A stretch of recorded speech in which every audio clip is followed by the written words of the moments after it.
Well, he is a Nashville award-winning modern country artist and Grammy nominee, and from the stage to the streets, it's evident he's one of the good ones. Absolutely, and he's in town today in honor of his foundation, Giving Guitars, which aims to raise funds and awareness for the homeless. Welcome, Mr. Stephen Cade. Thanks for being here. Thank you. It's wonderful to be here. It's great to see you. Well, how did you come up with Giving Guitars? So this was something that came about. I was performing in Brentwood, Tennessee, and I was in the backyard of a private event, and I just happened to meet this gentleman named Brent Yates, and he has a great heart to give. And he's a philanthropist, author, and investor, and he just said, hey, why don't you look into seeing what God could do to use your talents to bless other people. So my wife helped me come up with the idea of Giving Guitars, and we gave our first guitar to the Rathgaber Center in Austin, Texas, a little over 2 years ago, and we've been to 85 homeless shelters in the last just a little over 2 years now, and today we were at the Wheeler Mission.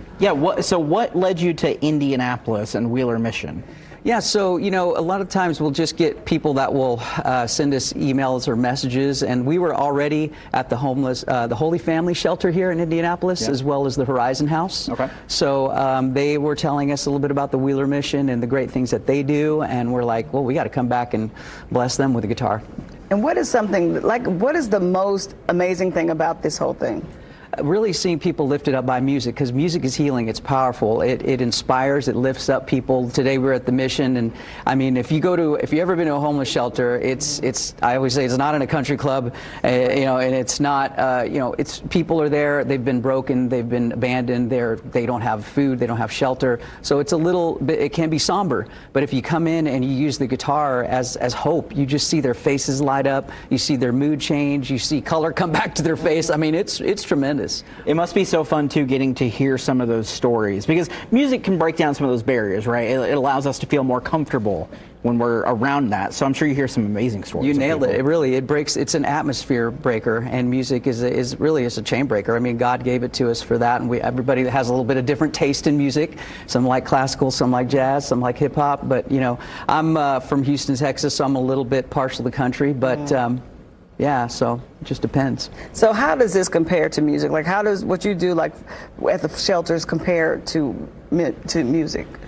Well, other than writing songs, I mean, people utilize songs for messages, and like I just wrote a song called Love Louder, and I say that, like, if you guys remember a song called We Are the World. Yes. Well, I thought I'd love to write a song called, you know, Love Louder, that's kind of has that same message to amplify the word love in our world today, because I think we need more of it. So yeah, I wrote this song called Love Louder, and really just I tell people in the shelters, hey, you know, you could take this guitar and you could, you know, you might become a future star. I don't know. You know, you never know. They might write a Grammy song and become the next Elvis Presley, or, you know, fill in the blank, whoever your favorite is.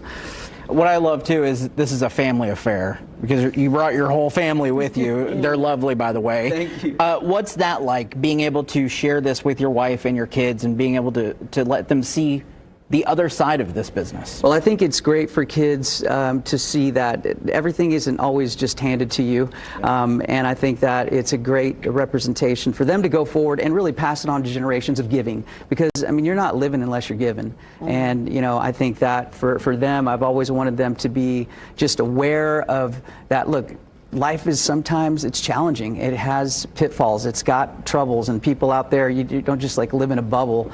And so, yeah, I'm thankful. My wife, my beautiful wife, we've been married 16 years. And, yeah, so I know, huh? And so we travel as a family, and it's just a beautiful thing. It's just something that we've been blessed to do. Well, what I love is this matches your insane talent as well. You're just an outstanding human, and we love you coming and sharing this with us. Thank you.